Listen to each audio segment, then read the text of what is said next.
Hit the subscribe button or visit us at auau.auanet.org.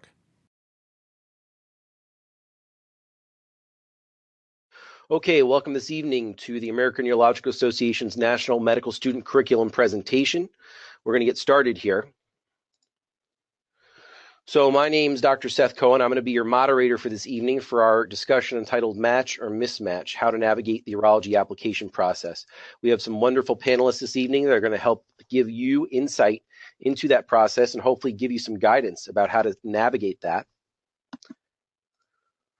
So once again, my name is Seth Cohen. I'm an assistant clinical professor in the Division of Urology at City of Hope in Southern California. And I've had the pleasure of being a part of this webinar series for the last 2 or 3 episodes. Okay, these are our panelists. Our first panelist is Dr. Gina Badaloto. She's a distinguished assistant clinical professor from Columbia University. She's also the director of Urology Medical Student Education at Columbia and has some excellent insight into medical student education. We also have Dr. Moben Mirza, who is an associate professor and residency program director of urological surgery at the University of Kansas School of Medicine. And so Dr. Mirza has a leadership role both with medical student education and with residents as well. And we have Dr. Jessica Kreshover. Dr. Kreshover is an assistant professor of urology at the Zucker School of Medicine at Hofstra Northwell, and she's also director of medical student urological education at her institution. And then we were very excited to welcome future Dr. Taylor Kohn. He's almost there, a fourth-year medical student who is soon to be a resident at Johns Hopkins. He's recently matched, and we're very happy for him. Okay, so we're going to get started here. There's going to be an opportunity to ask questions, time permitting, at the end, and we hope that is very much time permitting. We're going to get to those. You will have the opportunity to ask those questions throughout the duration of the webinar, so make sure you're submitting questions through the link throughout the entire course of discussion so we can get to those towards the latter part, okay? And the goal of this is to really inform you, so we hope we do a good job of that, but certainly make sure your questions are known. If we don't know your questions, we can't answer them. And let's get started here. So our first question, how do I select and do well on away rotations? This is a very important part of planning out your application process and as you're approaching 3rd year and of course 4th year as well. So let's start right now. We're going to get started with Dr. Mirza. What input do you have? How do I select and do well on away rotations? This is a very important question. There are 2 or 3 things that are important about away rotations. The first thing is that you're trying to learn about how urology works in other places besides your home school. The second is you're trying to get letters of recommendations. And the third is that you're trying to build a relationship with a program where you potentially may be able to match. So those are the 3 things that you may consider going in about where you should do your away rotations. Once you put that together, you can say, okay, how big of a program do I like? Geography plays a big role for a lot of people sometimes. You want to stay close. You got family somewhere where you can stay. That can play a big part. Relationships that your mentors have with other faculty or other programs, you can tap into those relationships. So all of those things can go together where you say, okay, now where do I go? I always recommend that you sit down with your mentor from a faculty member from your home program and let them know what it is that you're looking for in a program, and they can help you sort those things out. And then together you can come up with a list. The other important aspect is how your medical schools, other medical schools work.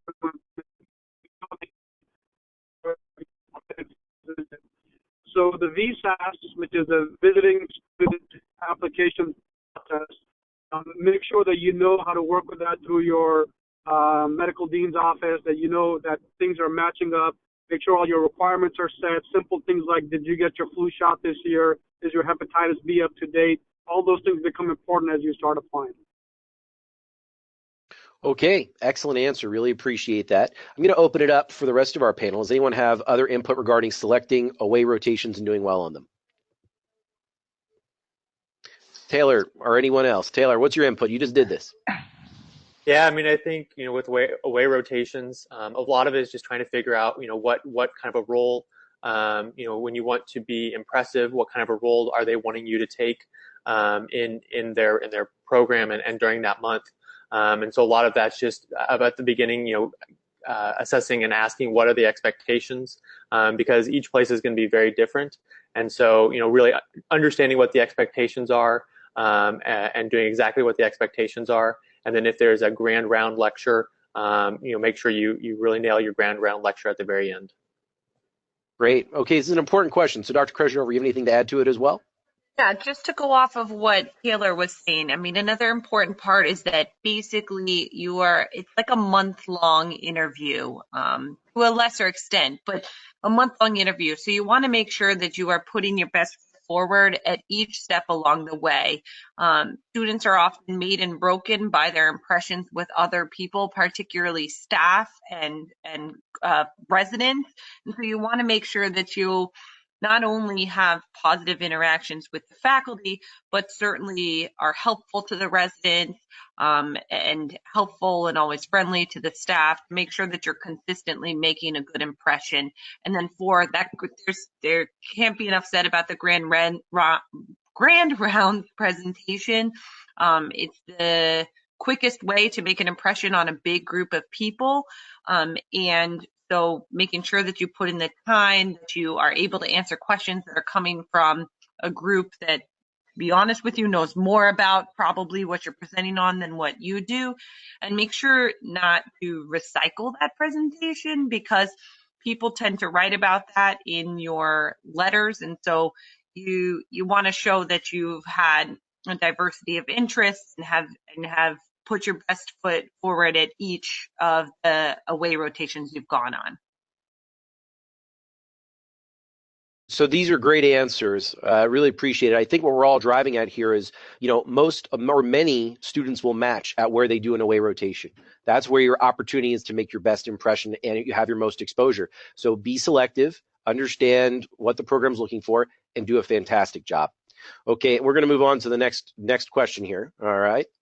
Okay, let me rewind back here. Okay, so who do I ask for a letter of recommendation? And we're going to start with Dr. Bottolotto. How would you answer this, Gina? Thanks. So typically, people get a letter of recommendation from other urologists that they've worked with closely. These would include people that they've done research with, either clinical research or basic science research. They're the chairman or program director from their sponsoring institution, someone that knows them well, a place that they've done their home sub-I.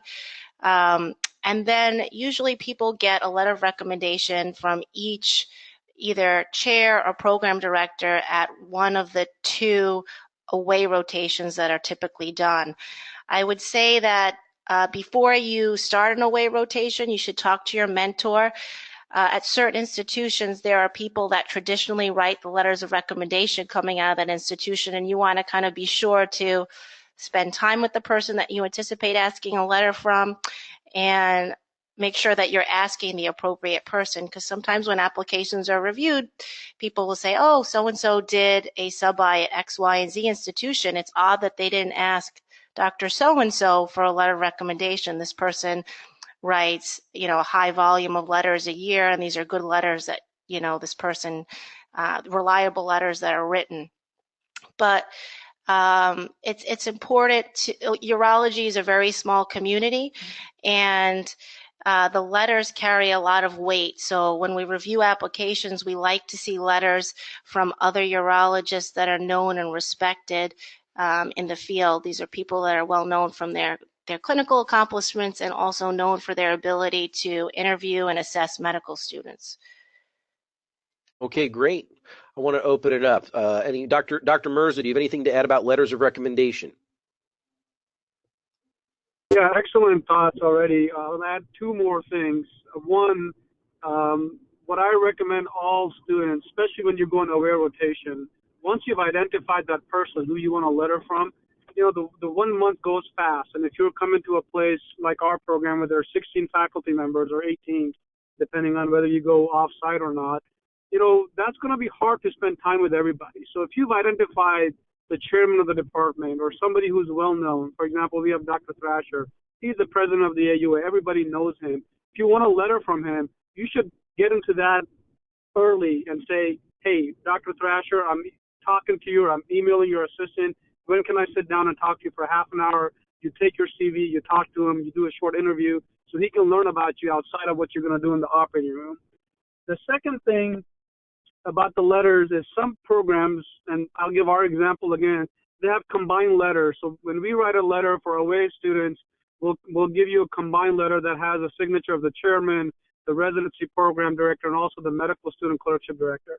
That's always an option. I always tell the students, look, if you want something personally for me, I'm happy to do that for you. But if you want a letter from our program, we can write you a letter from the program. At the end of the day, it's only one person that writes it and the other people just read it and sign it. But it's important if you want somebody you work with and have an awesome relationship with, and you want that personal sort of touch to come out more, then ask for the personal letter rather for the program letter. And always ask for an excellent letter. Don't go in and say, I want a letter of recommendation. Go in and say, I would like you to write me an excellent letter of recommendation. And if they're not comfortable with that, then they should tell you that they don't want to write you an excellent letter. That's great insight. Very important for you guys to hear. That's good terminology to use. Taylor, anything to add to this discussion about asking for letters of recommendation? I think just when you go to ask for that letter of recommendation, it's nerve-wracking, and it's one of those things where every single time I had butterflies in my stomach. But when you ask the person, everyone who I talked to was extremely willing to write a letter and wanted the best for me. So even though it might be nerve-wracking, just know that whether they're a big chair or just a assistant professor, everyone wants the best for you, and everyone who I talked to was just more than willing to write a letter. Okay, great. Let's move on to our next question. So what, and I see this popping up in some of the questions you guys are asking online, so pay attention to this. So what step 1 score do I need to be competitive in urology, and when should I take step 2 CSCK? And let's go to Dr. Kreshover about this question. What do you think, Dr. Kreshover? So for, like it or not, for step 1, traditionally there's difficulty in trying to distinguish such qualified candidates, in urology we know is a competitive field. Inevitably, many programs tend to use cutoff scores, whereby people that apply, before looking at any of the applications, they filter the applications for scores below X, Y, or Z. Over 50% of programs use this. The cutoff score can be anywhere. When they did a study, there were 25% of programs of the people that responded that said that they used a cutoff of 220, 42% 230, and 30% 200 to 40. And so it's important to get your try and score as well as possible in order to be the most competitive. And in terms of when to take step 2, I think an important part of that is how well you did on step 1. Certainly, if your step 1 score is not as strong as the rest of your application, taking the step 2 clinical knowledge early and doing very well on it really helps in identifying yourself as someone that does have the capacity to do well in these standardized tests. I think a program's primary concern when people with that score is that they need for the residents graduating from the program to be able to pass their boards. It's actually part of the accreditation for each residency program. And so this has been shown to correlate with board passage rate, and that's why programs take it so seriously. Okay, great. Some of the questions coming in are asking Dr. Kreshover for you to repeat that line of statistics regarding those scores, because there was a little bit of a cutout on that. Could you repeat that one more time about the range of 220, 230, 240? Sure. So that was just of the programs that responded to the the inquiry about cutoff scores. 25% of the programs that had a cutoff used 220. 42% used 230, and 30% used 240 and above. Right. So basically, guys, what you're hearing is 230 to 240 is going to be in that range of where some programs may be delineating. Dr. Bottolotto, Dr. Mirza, anything to add to that discussion? I think that the board score is important to kind of, as Dr. Kreshover is saying, is to get your foot in the door. It's that initial kind of review of applications to separate through the applications and then look a little bit deeper about who you're going to give interviews to. I think beyond that initial cutoff, the board score becomes less valuable once we move into interviews and delving deeper into the personal aspects of the application. I will say that if you get a board score below 230, you should really have your mentor help you reach out individually to programs to have them make sure that they take a look at your application, which may normally not have come across their desk, and have your mentor highlight some things that are, outstanding about you, your research, your extracurriculars, things like that. And also, if you hadn't scored as well as you wanted to on step 1, you should make a concerted effort to take step 2 earlier and do better on that exam. Okay, this is an excellent discussion, and it's funny as we're discussing this, we're getting lit up with many more questions. Scores always spur discussion. There's no doubt about that. So we're going to move on because we want to get to answer some of these questions. So the next question, how do I present a balanced application focusing on the most positive aspects? And the underline of this is, and not focus on the negative aspects. And so why don't we go back to Dr. Mirza about this? How should you focus on the positive aspects of an application?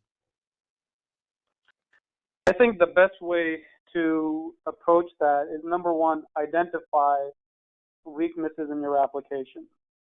The way you can identify weakness in your application outside of just looking at your board score and your GPA is sitting down with your mentor and saying, this is what my application looks like.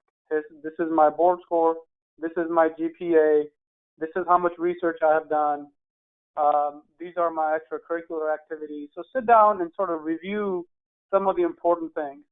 And once you have identified where the weaknesses are, then you need to figure out how to make up for them, or not necessarily make up, but how to emphasize things that could become strengths where the weaknesses no longer look like weaknesses.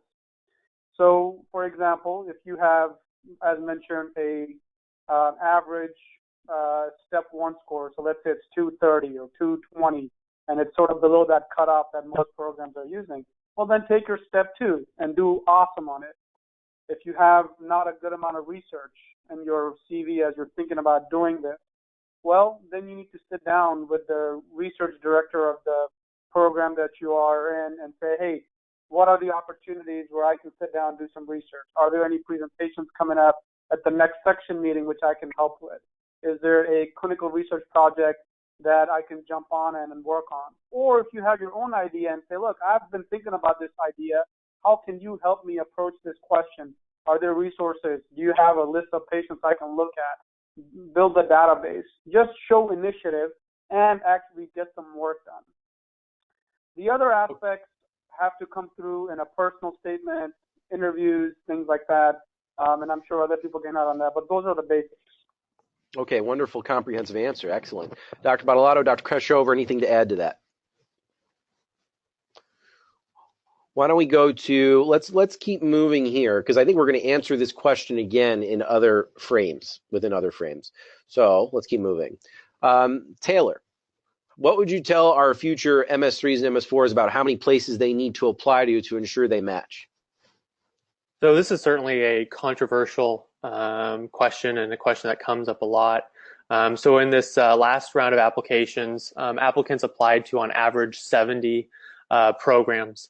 Each year the number of places that people are applying to is just growing and growing.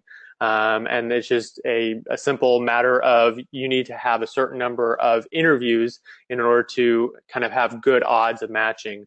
So the number kind of calculated of number of interviews that, people tend to need to have, I think above a 95% of chance of matching is about 15. So last year on average, people went to about 11 interviews.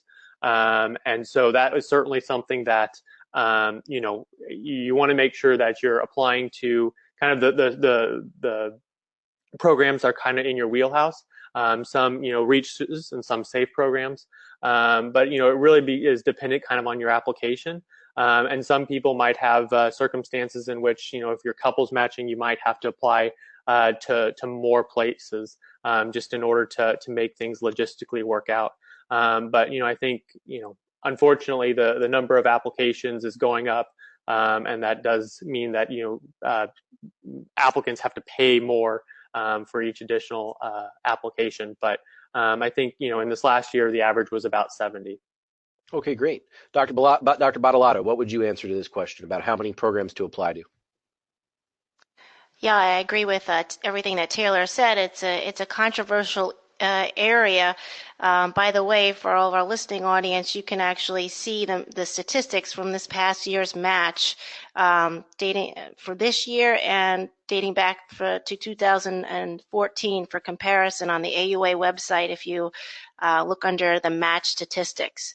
And you'll see on those trends that the average number of applications in terms of where people are applying has only been increasing over time from the low 60s now to about the 70 as being the average number of programs that people are applying to.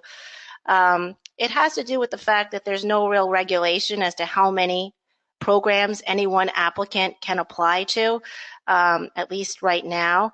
Looking at internally at our applications at Columbia, we received applications from 50% of the entire population of people applying in the match last application cycle.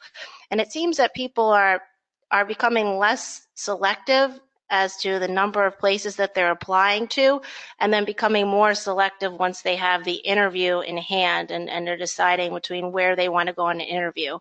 I'm not saying this is the right or probably the most efficient way of conducting your application, but this seems to be what the trend is. People are wanting to kind of hedge their bets since urology is a competitive match, and they wanted to be more selective at the point when they have the bird in hand and they have the interview at hand, and then deciding on what interviews they want to go in relative to the other interview offers that they have. Okay. Excellent. This is a great discussion. We're going to keep moving because I want to get to some of the other questions. Okay, so what are interviews like, and how do I do well on these interviews? Dr. Bottolotto, let's go back to you. How should someone do well on an interview? I think the best piece of advice is just to be yourself, to know, the vast majority of programs have reviewed your application very carefully, and they're just looking to see if you're a right fit for the program, if you're going to fit in with the culture of the program, if you're going to fit in with the residents, if you're someone that they're going to want to trust and rely on when they hear you present a patient to them in the middle of the night, and someone that they're going to trust for you to take care of their patients. So most of it has to do with the personality fit. We're interested in your hobbies, what you do for fun.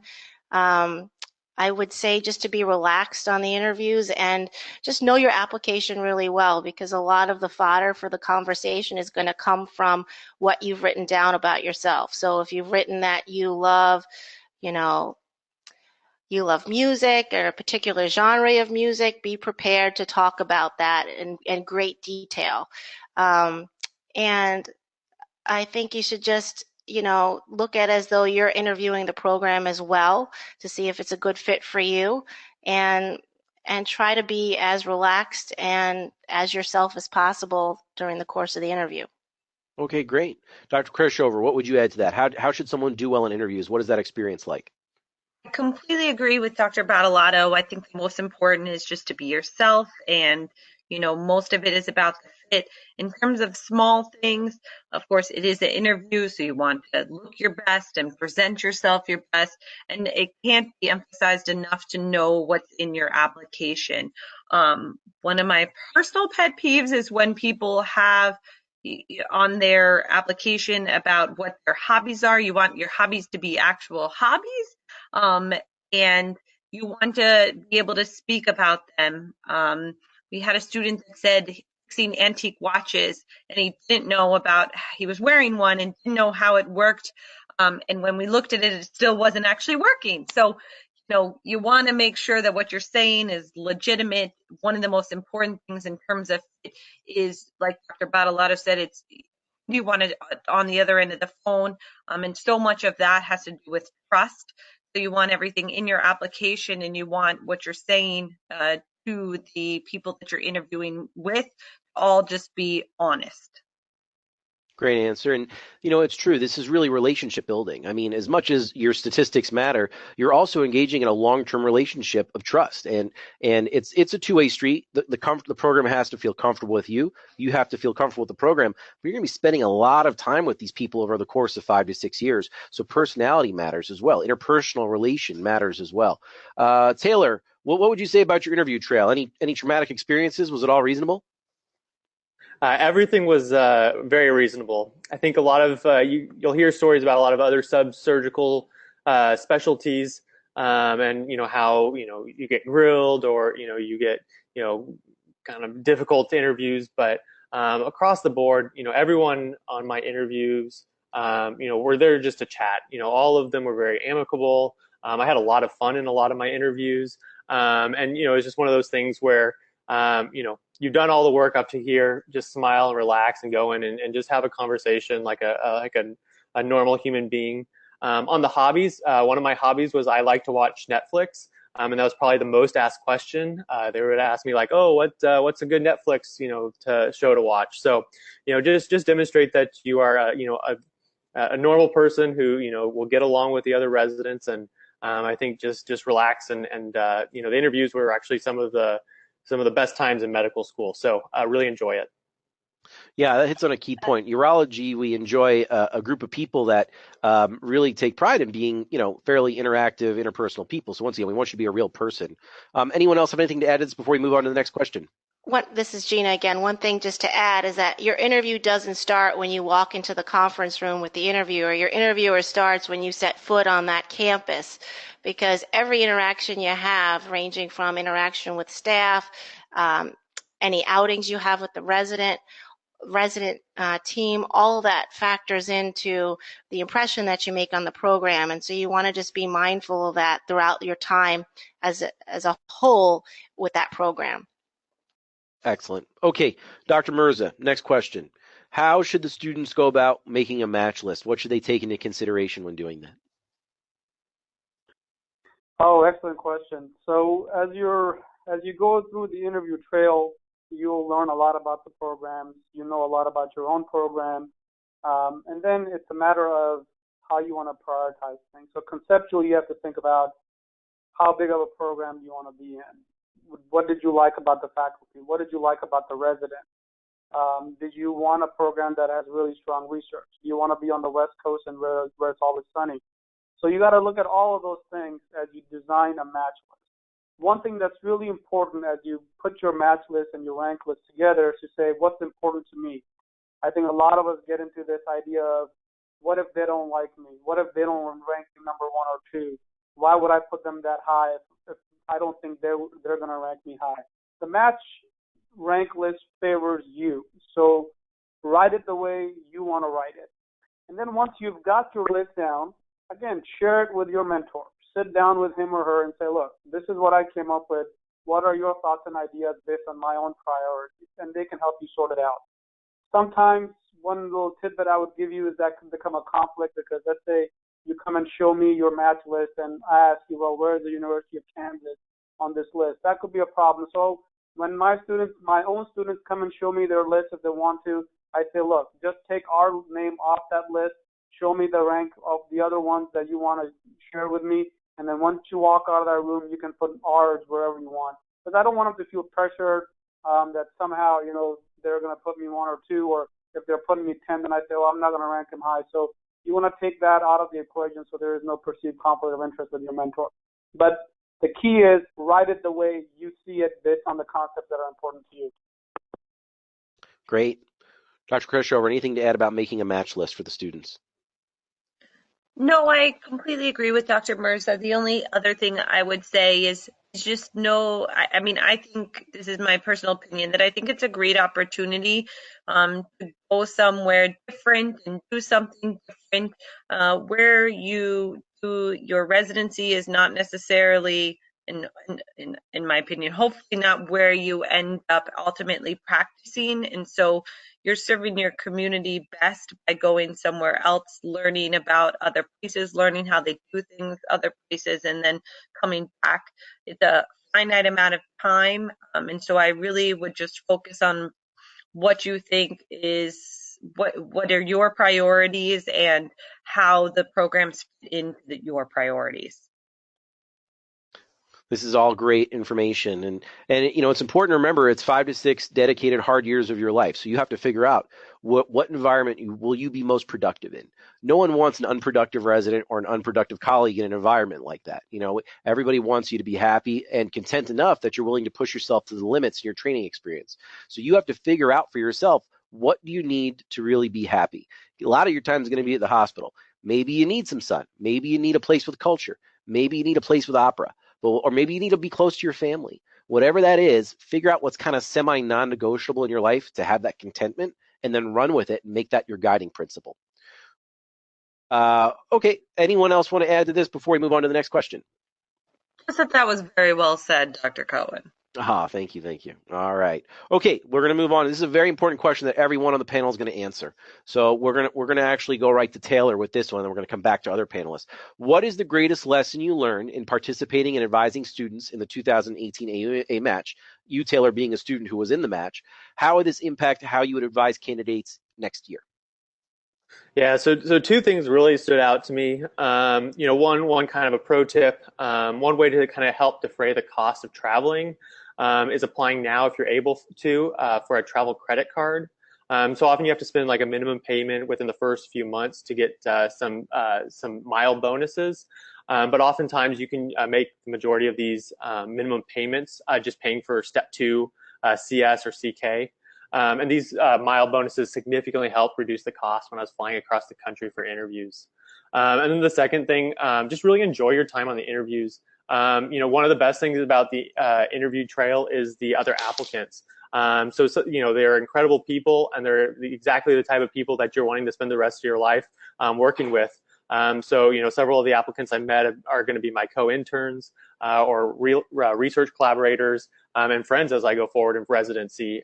So really enjoy the process, enjoy meeting all these really cool applicants, and enjoy the process because it goes by very quickly. Great. Okay, we're going to come right back to Dr. Kreshover again. How would you answer this, Dr. Kreshover? Greatest lesson for advising students in the match? This year, one of the things I had learned about and not previously really understood is just how different how much the application process has changed. 10 years ago, the average number of programs an applicant applied to was 40, and now it is 65. But in practice, average number of interviews has not changed at all. So students are spending a lot more money. It's estimated to be about $7,000 on the application season, and not necessarily at all increasing their odds. So in advising my candidates for next year, one of those things is really just trying to have them focus on where they truly are most interested in going, the programs that they think they want to, and not to waste their time, money, efforts, etc., on programs that they're not interested in. Okay, great. Dr. Mirza, how would you answer this? What is the greatest lesson you learned in the match and advising students?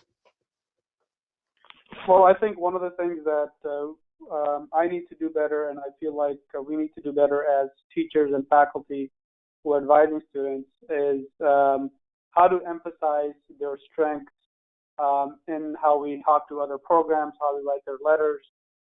When it comes to sort of, for lack of a better term in my mind, the grit factor, so everybody, we're looking at excellent students. I mean, everybody's worked hard. We're trying to chase between a 242 and a 245 board score. These kids are just amazing. They're smart. They're probably going to be more successful than their mentors have been. So I think how the key for me is just to emphasize that grit factor in their application. How they can achieve so much, how they can balance so many things in their lives, how they can start way behind because they weren't privy to a great education to start with. They had to work while they were going through medical school, whatever. There are so many things that people do to become accomplished. I want to learn how to emphasize that better so others can see that, and we can highlight that, and we can promote these young students' careers. Excellent. And Dr. Bottolotto, how would you answer this question? Greatest lesson to advise students for the match? Yeah, this year for me, the biggest message that came through in advising the students was really the power of the interview process, and this was an encouraging message. I had a group of students maybe that didn't do as well as they would have hoped on their initial board exam, but they were excellent, excellent interviewers. They were personable. They were great people to be around. They were great storytellers. And those people did exceptionally well, and really had got interviews at very diverse and very competitive places. I've seen the opposite occur where someone did great on the board's exam, but really didn't interview very well. And I think when it comes down to it, when programs are looking at people, they'd rather have somebody that they can talk to and relate to, and they would prioritize that a little bit over than, a 10-point difference on the boards. So when I counsel and coach my students next year, I'm going to put a little bit more focus on interview counseling and doing mock interviews just to make sure that they shine on their interviews. And most of the time it's just an issue of nerves and breaking the ice and having questions prepared and things of that nature. Okay, this is fantastic input. We're going to keep moving here because we've got a lot of fantastic questions from the listeners. So we've got a couple more set questions to go. We're going to get relatively efficient answers for these, and then we're going to move on to answering participant questions. Okay, so next question. Are you able to couples match with a significant other who is matching in March? And so we'll go to Taylor because he just experienced this. What was your experience with this, Taylor? Yeah, so unlike the specialties that match in March, applications can't be linked. But it is possible to do what's kind of termed an unofficial couples match with urology and another specialty. So I'm kind of couples matching with my wife as she's applying OBGYN. So one of the common strategies is to apply to large cities with multiple programs and try to focus interviews in these cities. This way, when you match the person you're couples matching with, we'll have several options in the same city.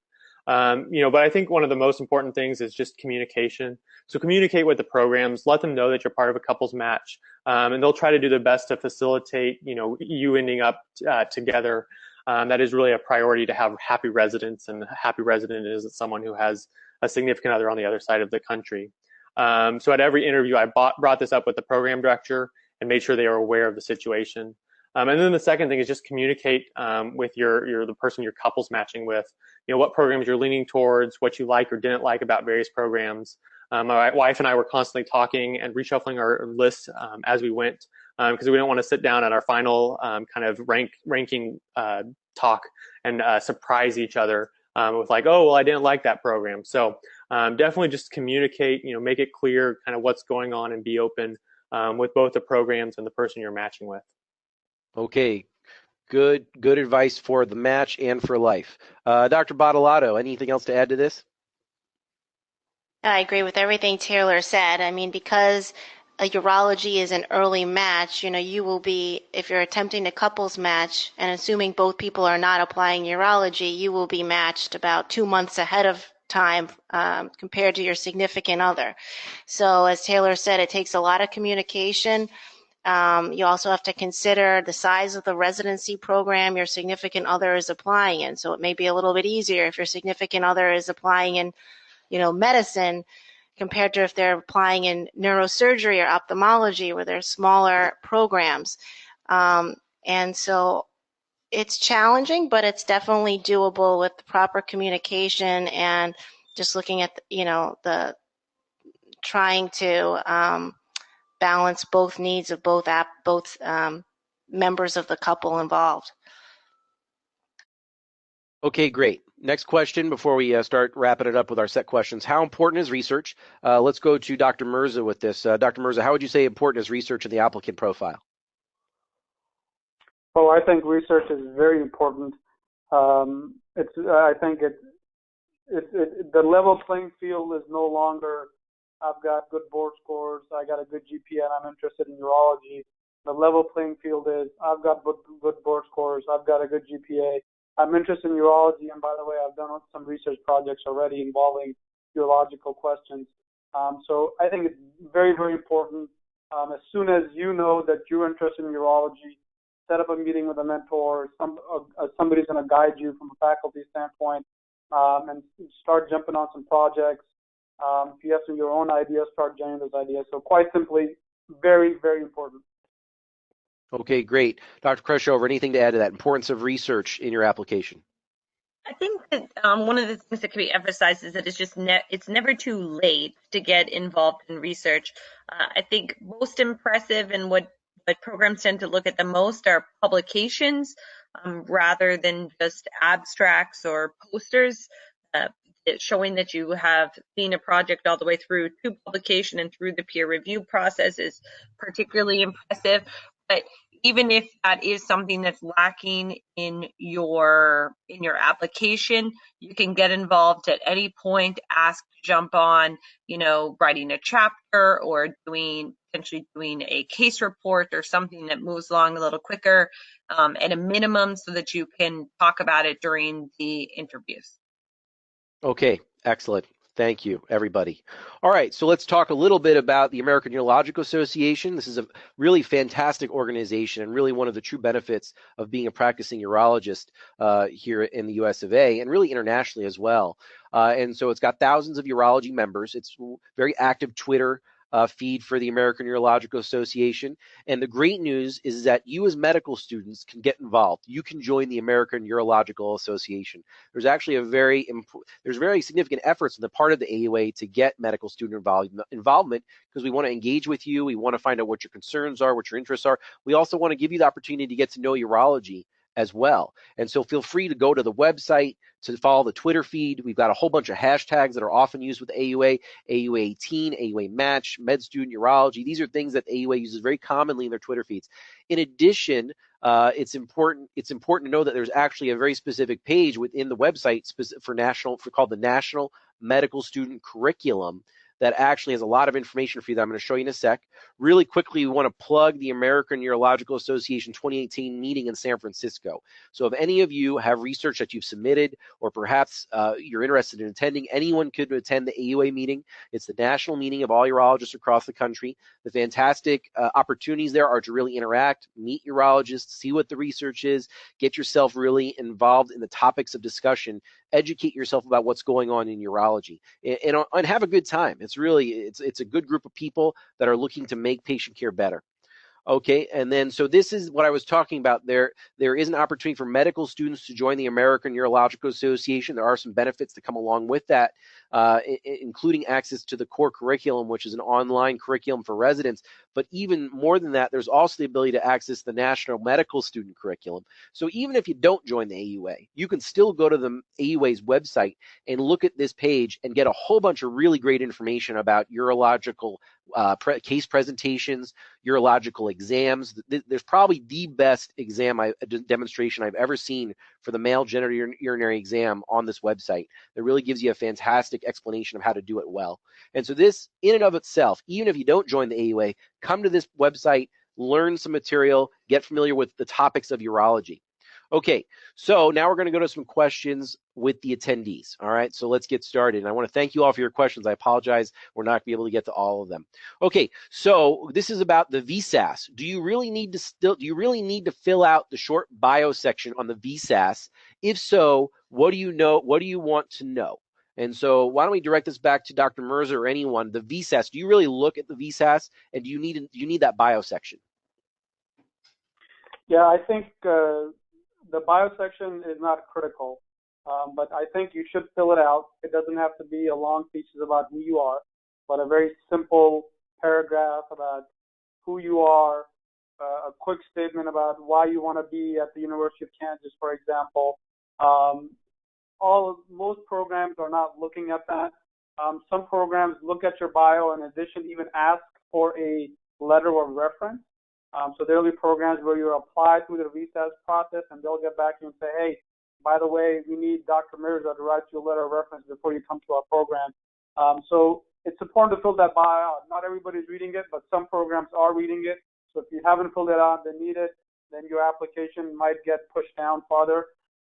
Some programs may not matter because they're not filling all their rotating student spots. But in the busier programs, I think it becomes important.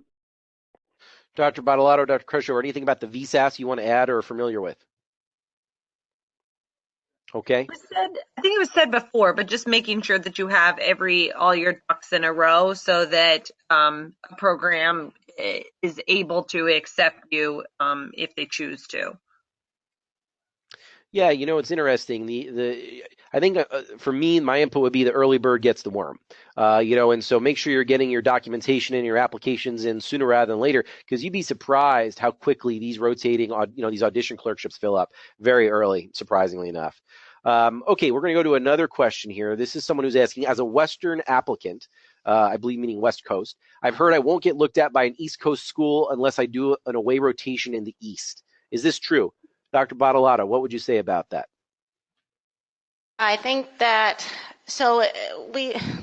it's hard because there's so many people that apply to a given program. There are really a limited number of ways that we can sort through applicants. One of them is to think about, well, we have this group of equally qualified applicants, who's most likely to come to our program? So we say, okay, did so-and-so grow up on the East Coast? No, they didn't. Did so-and-so attend college on the East Coast? No, they didn't. Did so-and-so attend medical school on the East Coast? No, they didn't. They've spent their entire life within the state of, California. So we may prioritize that person a little bit lower in terms of offering an interview, not because they're less qualified, but just thinking if we're going to offer an interview, we're going to offer it to somebody who's likely to come to our program.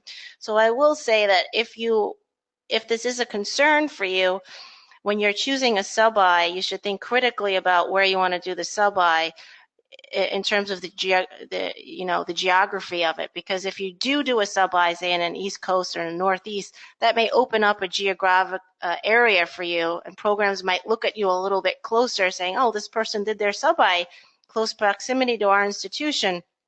They're open, they're mobile, they're open to moving," and so I do think it helps to do some work or demonstrate in some way that you're mobile if you want your application to get a second look. Yep, I think I would totally agree with you on that, Gina. I think your answer is exactly right. Okay, well, here's another question. So this is from a DO student who's done very well in step 1. He's gotten above 260. He's wondering if he should still take step 2 before submission of his application. Anyone want to tackle DO applicant, really awesome step 1 score, wondering about step 2? I will take that. My opinion, this is Dr. Kreshover, my opinion would be that it's not necessary. That being said, having a DO instead of an MD may be another one of those filter traps from the program. So it is important in programs that you are specifically interested in to make sure that you personally or have your mentor reach out on behalf of you to the program to say, I specifically am interested in this program. Here's why. Here's what I've, obviously my application speaks for itself, and please take a look at me because I'm very interested in your program. Yep, I think that's very accurate. Anyone else have anything to add to that? Okay. The next question we're going to address is, how do I get letters of recommendation if I'm doing late away rotations, meaning August, September, October? So, and I think that's a really good question. Taylor, do you have anything to answer for that? Late away rotations, August, September, October, trying to get letters of recommendation. Yeah, I mean, I think, when you're going into that, programs know that, you're wanting a letter of recommendation from them. Letters go in September. So definitely that August one, be upfront, be very clear with the program director at the beginning. Hey, I want a letter. I would appreciate it very much if you would be able to, towards the end of the rotation, write a letter and be able to turn it in before the application. For September ones and October ones, it does become more difficult. You can upload letters after your VSAS or after your application has been submitted, and you just have to call or email programs and just to let them know, hey, I had a late letter of recommendation come in. It's now uploaded through the system. if this is something you'd be interested in downloading, because a lot of programs download their application kind of mid-September or early October. And so it's just one of those things where you kind of have to take the extra step and just let them know that additional letter of recommendation may be there. I'm going to add to this is Dr. Bottolotto. One of the lessons I learned early in counseling medical students entering the match is that it's absolutely critical that you have a complete application, the date that the applications are open for programs to download. So if you're going to be doing a late sub-I, so you can submit up to 4 letters. You only need 3 letters to have a complete application. So I'll have my students that are doing a late sub-I, I'll make sure that they have those 3 letters in so that programs can start reviewing their application as complete and potentially offering them interviews. And then when they get a later letter, they can notify the programs that they have a later letter that's been added on. And so what we'll usually do is we'll get a department letter, an internal letter that speaks to their research, so that's 2, and they would have had a 3rd away sub-I and have a letter in from, July or June. So they would have 3 letters in. So you really, if you're doing one of your sub-Is late, you need to make sure that you have other letters lined up, uploaded, and ready to go when applications open in early September. Excellent information. Okay, so we're going to move on to the next question. Dr. Mirza, this will be for you if you're still listening. Do you recommend or discourage dual application in other specialties, meaning general surgery or internal medicine in addition to urology? What would you make of that? That's a good question. I think it's tough to answer that question in a sort of broad sense. I think you'd have to look at the applicant and what their intent is and what they're trying to do. I always talk to all of my students about having a backup plan in the sense that what if I don't match into urology, what do I do? So having a good backup plan is important. Fortunately, urology is an early match, so you can't, it's a separate altogether entity from the regular match. So you can apply for the other match. Your rank list is not due until at least a month or so after you would get urology match results back anyway. So you can do it that way. You can wait for it and say, okay, I matched. I'm not going to apply for the regular match. If you didn't match, unfortunately, then you could apply for the regular match. So, but I would line some of those things up. So I talk to my students, and I also base it on what their application looks like, what are the strengths and weaknesses. So if somebody's got what could be perceived as a weaker application, then I would say, hey, let's go talk to the general surgery department here and say, hey, we're doing this process. If I'm not able to manage urology, I'd love to be part of your general surgery program here. So that sort of curtails the conversation preemptively. You don't have to go on a bunch of general surgery interviews because the other guys might just say, yeah, I like this guy, rotated with us. And, let's say if this doesn't work out for you, we'll look at your application closely, so on. So I think it's a much more detailed conversation. There is nothing hard fast about encouraging, discouraging. Have that conversation with your mentor up front. Yeah, I would agree. It's a very personal discussion to have because it's really based on your application strengths and weaknesses. It's a challenging road to walk, I think, because if you're not going to go all into urology and you're kind of dancing between 2 specialties, you run some risks. You got to have an excellent mentor like Dr. Mirza who's got your back and who's looking out for you, because you could create some question marks if people from the different specialties find out and they start talking and they're like, wait, what's this kid doing? And there is a lot of variation between some of those specialties, like internal medicine and urology. Maybe you should really figure out what drives you, what is your passion. If you're really completely undecided between internal medicine and urology, maybe you need to sit down with a couple of mentors in those fields and really drill down on what will make you excited to go to work in the morning. But that can be a challenging situation to walk. You got to have an excellent mentor. Okay, we're going to move on to another question here. So this is, with the merger between allopathic and osteopathic residency programs, is it still necessary to take the USMLE in addition to the COMLEX? And so I don't know the answer to this question. Who can help answer this question? Anyone have any ideas? Yeah, so if you're trying to be competitive into urology, you still have to take the USMLE, because those of us who are looking at your application have no way of saying your COMLEX score as a DO student is this equivalent on the USMLE side. So we have no sort of standard playing field there. So I think if you're in a DO school and you have to take your COMLEX exam for your graduation, your licensing, well, then you have to do that. For the urology match, as it stands right now, you're going to have to take that USMLE, unfortunately, because we have no other way of sort of matching you up with another applicant. It's got to be an even playing field, and that's the only way you get that playing field. So my answer is yes, you have to take it. Anybody else in the panel have input for that? COMLEX and UMSLE. I think, just in terms of, some of these requirements, you can always check, the requirements on each of the program's websites. Each of them lays out like how many letters they want, how many, what is required in order to apply. From what I've heard on the interview trail is everyone has to take the step, and that's pretty much required by all programs. But if you ever have questions about what's required or not required, you can definitely go to the website or email the program coordinator, and they can often clarify, what is or isn't required. Great. Okay, next question. So this is Dr. Kreshover. This will be for you. Any advice for medical students who do not have a home program? So it's difficult to get research letters, etc. How would you guide them?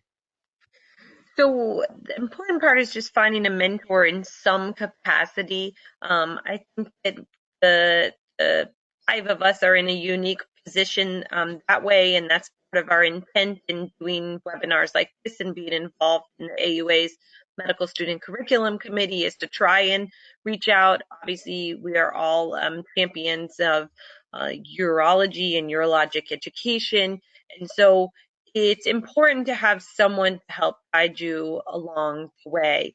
Oftentimes there's like a partner program, and so becoming as involved as early as possible in somewhere else so that you can find that mentor is important. But honestly, any one of us would be happy to answer some questions and try and help guide you in any direction.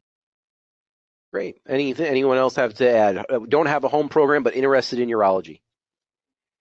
I agree with everything that Dr. Kreshover said. I have a lot of respect for the students coming from a home program with no urology department, because it takes a little bit extra work to get a mentor and to, build a relationship with someone to do research. And at least for the sub-Is that come through our institution that don't have a home institution, I make a concerted effort to try to mentor them and guide them in a special way and support them in a special way. So I would say to that person that wrote that question, whoever inspired you to pursue a career in urology, I would turn to that person, and either they themselves or their own mentors from their home residency programs can help get you on the pathway to support you the way you need to be supported during your applications. Excellent. Yeah, I've had an experience like this past year where someone reached out to me who didn't have a home program, and it worked out well for that person. He was an excellent candidate, but it can be done. Okay, so let's move on to the next question here, and this will be for Dr. Bottolotto. Could you please comment on how much your preclinical grades matter versus third-year grades? How can you answer that? I think there's a lot of variation in medical schools across the country in terms of how people are graded preclinically. Some programs are pass-fail versus others actually assigning grades. I think that when I review an application, we place more weight on the clinical grades and the number of honors. It doesn't matter what rotation per se, if it's surgery, gynecology, but that somebody was able to perform well on the wards, that there's a lot of weight that we put towards that. I think the preclinical grades come into play in terms of giving you the background to succeed on your board exams, and also some schools consider that when they do AOA nominations. So if you're AOA, that's super impressive. It's not a prerequisite, but it's impressive, and we tend to place more weight on the clinical performance and definitely how you do on your sub-Is in urology. Okay, great. I think that's extremely accurate. I don't have much to add to that myself. Anyone else want to add to that? Otherwise, we'll move on. Here's another interesting question, and we'll just direct this to the group at large. Will it be more difficult to get interviews and match if I'm coming from a medical school where there's 10 plus applicants to urology? So this is obviously someone who has a medical school with a lot of urology applicants.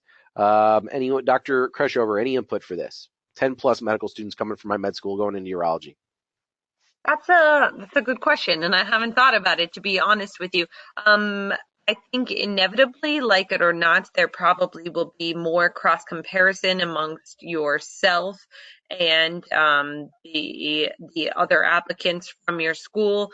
I know personally, we don't at our program, we don't care if a bunch of students are all from the same program. It's really going back to the beginning. It's mostly about the applicant as a whole and the possibility of a fit and that type of thing. So I don't think it will be to your detriment, but I do think there's more potential for comparisons amongst that small group of you as opposed to comparison of the individual to a whole.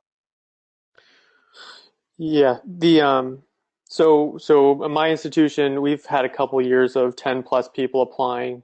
And so you do sometimes run into issues of they'll only take a certain number, per se, if you're kind of coming from a group of 10. But a lot of times things tend to kind of sort themselves out. One person wants to say in one, geographic region, another person wants to go to a different region. And so some degree it sorts like that.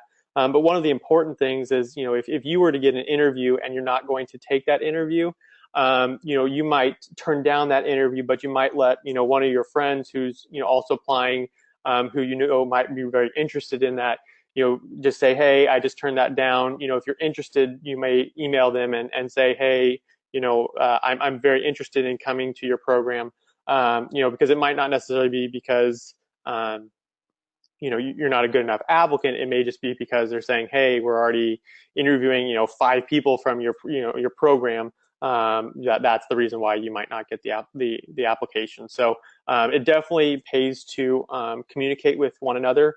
We had 6 from Baylor this year apply, and we definitely were communicating back and forth in order to if someone dropped a interview, someone else could email and say, hey, I'm very interested.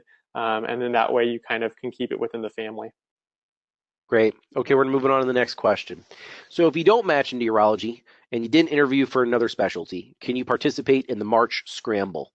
Anyone have any experience with this, helping students participate in a scramble that do not match into urology? Yes, you can participate in a scramble if you don't match in urology. Actually, this past year there was an unprecedented number of vacancies. 11 programs had vacancies. Obviously, those immediately after a program doesn't fill its spots, they start making a plan to interview and fill the spots as soon as possible. But I think that the scramble itself can be very competitive, and that you need to have a backup plan on top of that. So either you're going to spend a year pursuing research or doing something that's going to enhance your application when you apply to the match the next time around. You need to work with your mentor and talk about the strengths and weaknesses of your applications, and possibly double applying the following year. I would consider that, especially if the match, if you kind of go through and digest the reasons why you didn't match and what you would change the following year when you re-enter the urology match.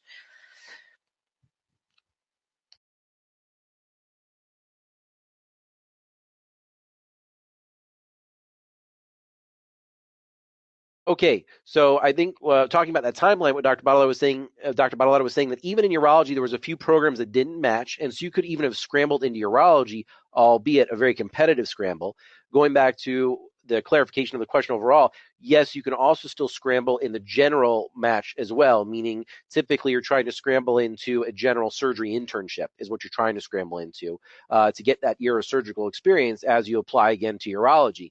Now, and also as Dr. Bottolotto was saying, though, you got to at the point where you don't match, you got to have a number of backup plans. Maybe it's going to be, maybe you luck out, you scramble into your urology spot. That's going to be really, really rare. More likely than not, you're going to be scrambling into general surgery internship positions, or you're going to decide to take a year off. And you have to decide what's going to benefit your application the best based on where your weaknesses were. There is a lot to be said for getting a year of clinical experience on the wards and keeping your clinical skills up and maturing them as a surgical intern at a great program.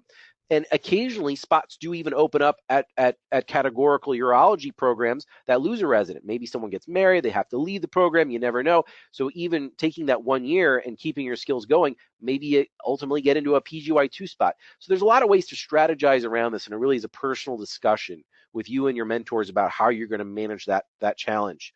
Okay, so we're going to move on to the next question here. So what is the typical lead time necessary for setting up away rotations in urology?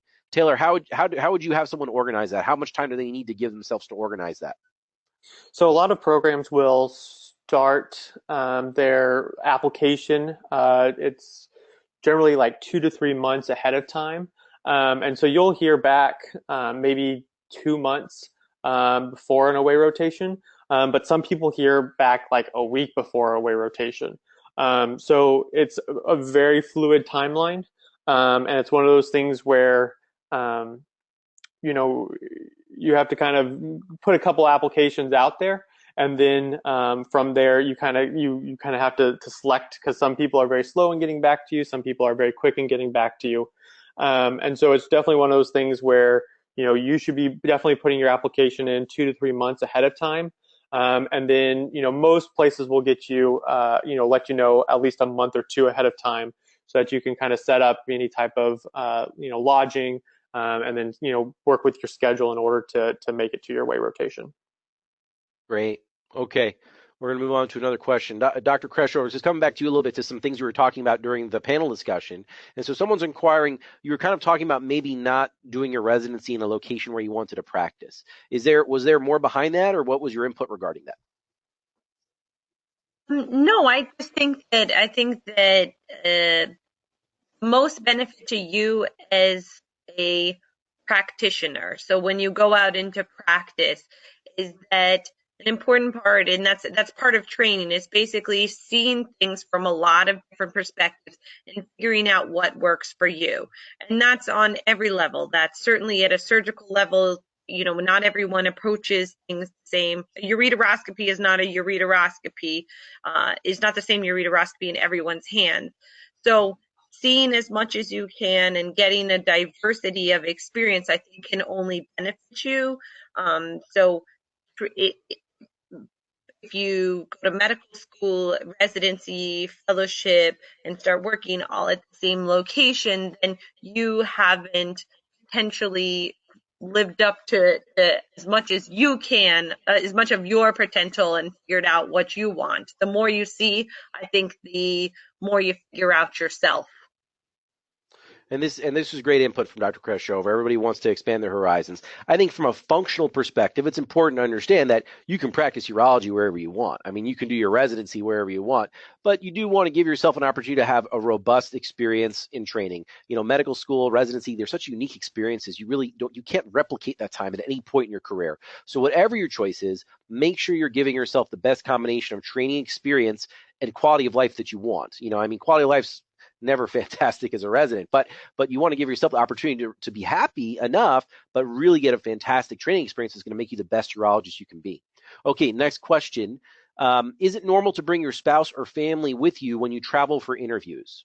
Taylor, why don't we go back to you? Did you bring anyone with you on your interviews? Is it normal to bring a spouse with you on interviews? So some people did bring their spouse or significant other with them on interviews. It's a pretty hectic time. I think I was gone for about a month and a half, just going interview to interview. So I think some of the significant others kind of picked and choose where they went. Otherwise, since my wife was also interviewing, we had no overlap of any of our interviews. So I didn't travel with anyone. But a few people brought their moms along to one interview or something like that. So if the spouse wants to be involved, then I would definitely say involve the spouse because, or significant other, because they're also going to be making, this move with you. Yeah. Anyone else have any input on that? Bringing spouses to interviews? It's a personal decision, but every as the panelists were alluding to, anytime you walk into the door at a program, you're interviewing. Whether you're talking or not talking, the way you dress, who you're with. So remember that everything you bring with you is part of your interview. So be prepared for that and make sure the person with you is prepared for that as well. Okay. Next question. Any updates on the AUA Physician Scientist Residency Program for this year's cycle? I have no information on this. Dr. Bottolotto, Dr. Mirza, any information on the AUA Physician Scientist Residency Program?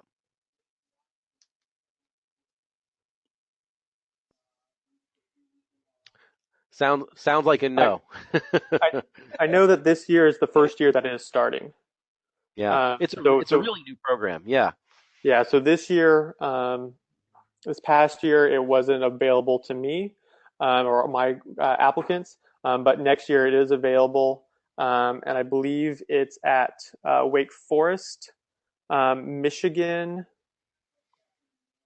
There's a couple other ones I don't remember off the top of my head, but it is available starting this year for this upcoming applicant pool. Yeah, it seems like a real exciting new opportunity, but it's going to be very program specific. So you're gonna have to drive towards those specific programs with your questions about it, because it's really unique and new actually.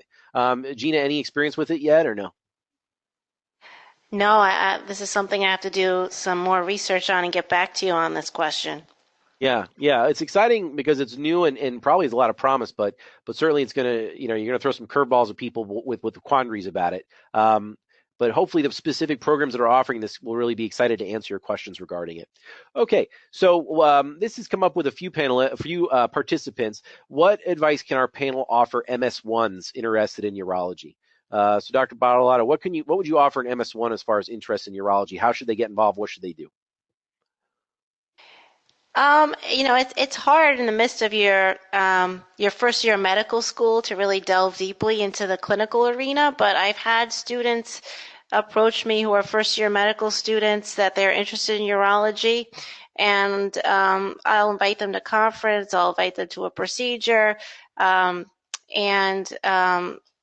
if they're interested, you should contact whoever runs clerkships for medical students at your institutions or mentors medical students to see if you're on if you have downtime or if you're on spring break, if there's any time for you to come shadow somebody in clinic or spend some time in the operating room, because it's good to have that early exposure. In my experience, the students that have come to me early on have had a durable interest. They've come to me early and they've preserved that interest, to the point that they want to apply in urology.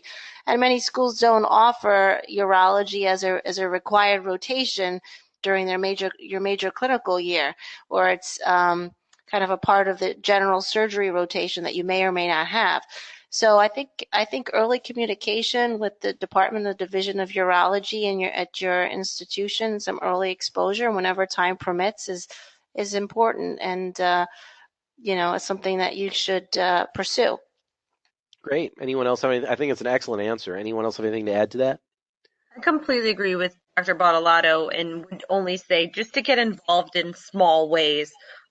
There's a lot to be said about the impression that you make early on, and if people are seeing your face at here and there at grand rounds or a journal club, or spending an hour or two on an afternoon to break up your study schedule by seeing some patients in an office, shadowing one of the attendings, I think that does a lot to help solidify your potential interest in urology, and does a lot on the program's part to invest in you and want to see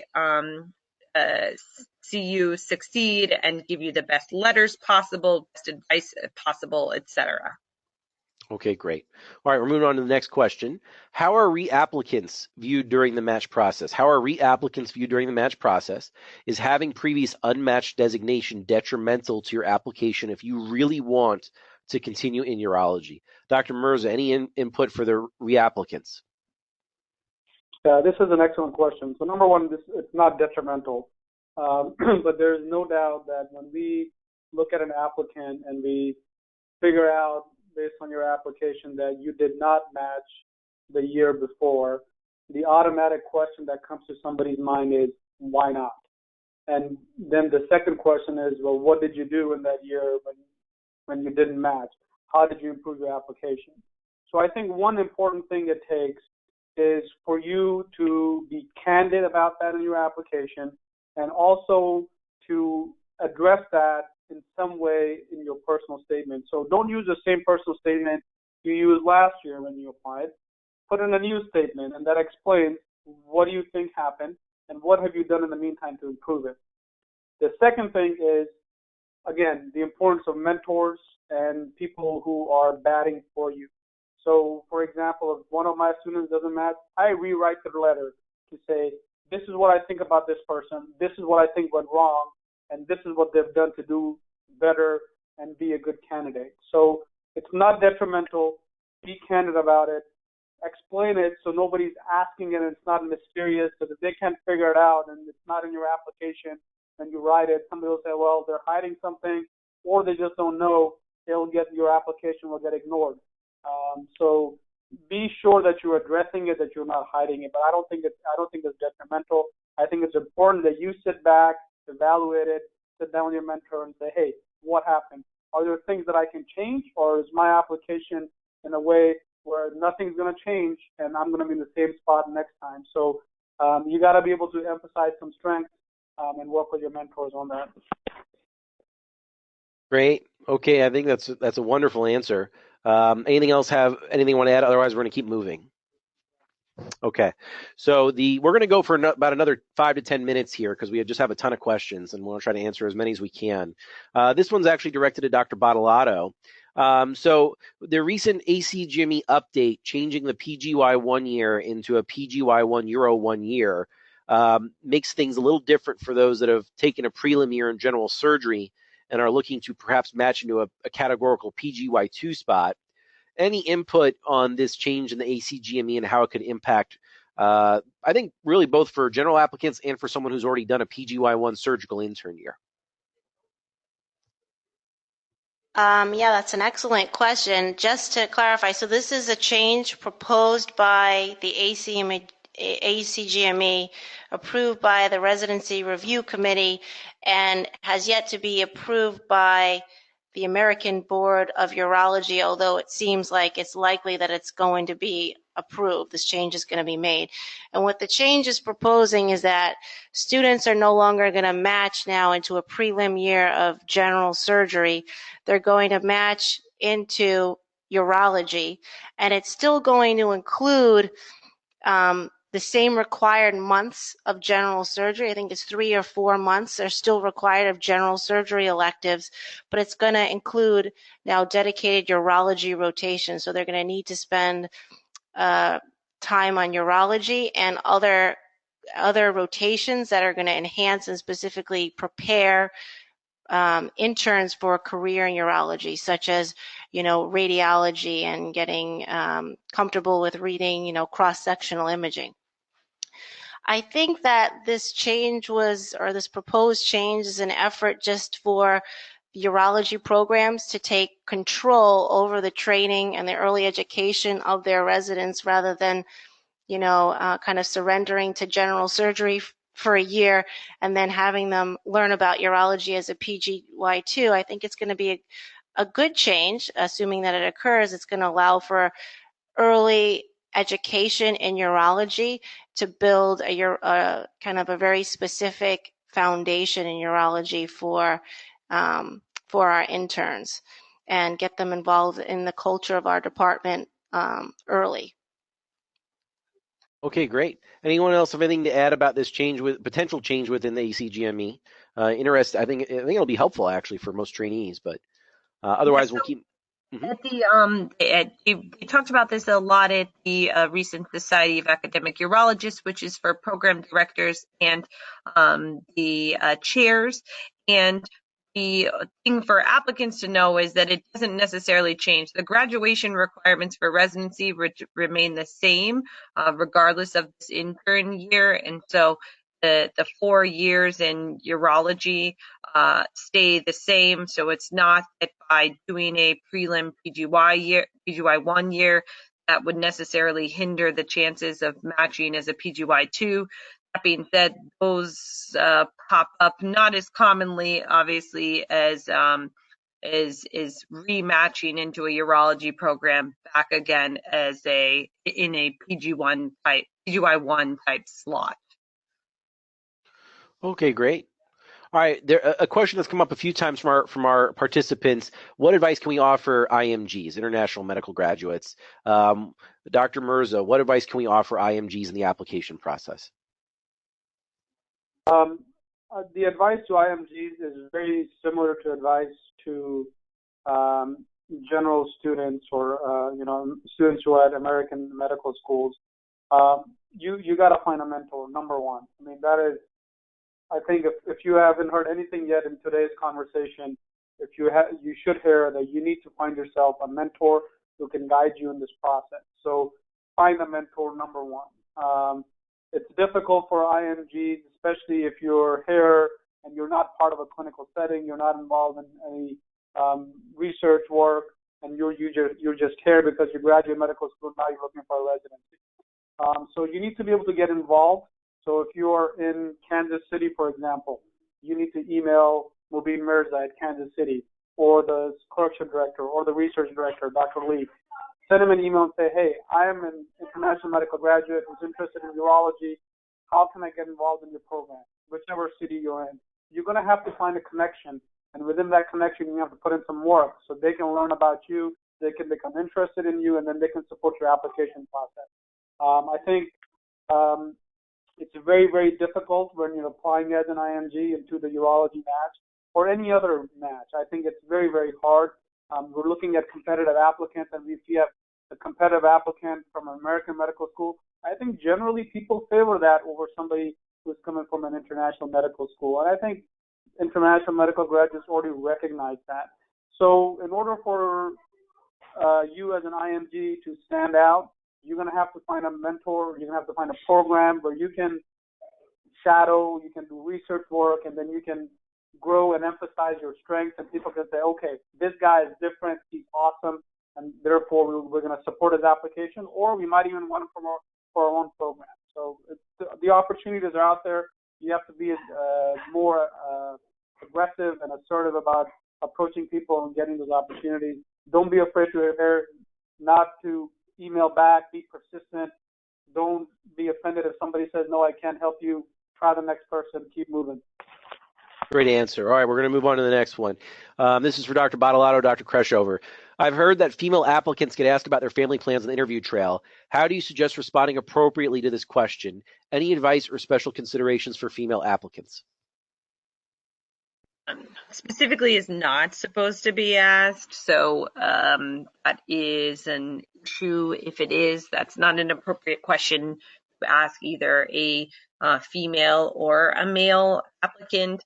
I think that number one, probably as an applicant, it's something to consider about, program itself and potentially your interest. I mean, I think the best answer is just to say, that you haven't thought about that right now. You're just focusing on X, Y, or Z. That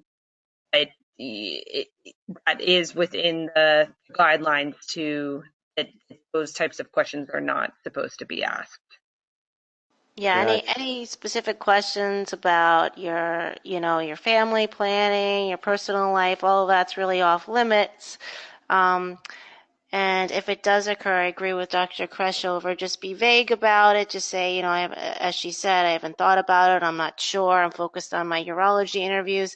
At that moment, you're not going to stand up and say that's an illegal question and walk out, but just make note of it. And what happens, at least with some of my students that I mentor, if things happen that are inappropriate on the interview trail, I ask them, take note of it. Then after the match is over, then I'll review it and see if it's something I can reach out to the program director or a contact I have at that program and just address it from peer to peer in an anonymous way so that they can improve upon it for the next cycle of applicants. Great. Okay, we're going to get a couple last questions in here, so quick answers, guys, so we can get them in. For an MD student pursuing a year off between MS3 and MS4 years for a dual degree like an MBA or research, when would you advise taking the Step 2 CS CK? Any input, Taylor, for that? When should they take Step 2 CS or CK? Probably if you have a good step one score, then I would, I would hold off until after the application is in. But if you have a not as great step score and you think you can really put the time in to do a better score, then definitely do it enough time to submit it. Okay, next question. My research is with a basic science urology mentor who's a PhD but is very well networked. Is that letter worth including, or I should only stick with clinical letters? Dr. Mirza, a letter with a PhD is helpful or not helpful? Absolutely. If this is somebody you've been working with, knows you well, that you've done a lot of work with them, yeah, you should include that letter. Okay, excellent. 100%. Yeah, I think we all would agree with that. If it's a strong letter and someone you work with closely, make sure you have MDs in there, but you should include that as well. This is from someone, what is the number one reason for people not matching other than low board scores? Well, I hope we've kind of answered a lot of that. Anyone else want to add anything? Definite do not do's in the application cycle? Do not come across bad on your away rotations. Programs talk. If you show up late, if you aren't respectful to the interns or the residents, if there's some issue with patient care or something like that where you messed up or you lied about something, that definitely gets around, and that can definitely hurt you. Okay, great. If students hold off on taking Step 2 CK and CS, when's a reasonable time to take it? I think as late as possible before you graduate med school. But anyone have any input for that? Taylor, you just did that. When should people take Step 2 CK if they did well on Step 1? You need to not be taking it in the middle of October, November, or December, because that's when interviews are. Some people took it in September. I took it in September, just after I had finished my application. But people either took it in September or they took it in like January. Okay. Guys, we're not going to be able to answer all the questions, but we hope we've given you a taste of the application cycle. We hope that I see some repeat questions. If you didn't get your question answered, go back and watch the archive edition of this. It will be online at the National Medical Student Curriculum website, on the AUA website, and hopefully you're going to get your answers in the earlier parts of the presentation. We hope we can be a resource for you as the National Medical Student Curriculum Committee members of the AUA. Please learn from the website, see some great case presentations, try to come to the AUA, try to join the AUA. It's a fantastic organization. I want to thank Dr. Bottolotto, Dr. Mirza, Dr. Kreshover, and Taylor Kohn for their fantastic participation. Also, we want to thank Jody Donaldson and Mary Pham, coordinators and managers for the education team from the AUA, who are just fantastic at what they do. And of course, Dr. William Hulbert, our chair of the committee, who's been our guide, and we certainly appreciate his encouragement. We appreciate you spending your time with us this evening. Give us a few days to get this posted as an archived webinar, and we look forward to interacting with you again in the future. Good luck and take care. Thanks much.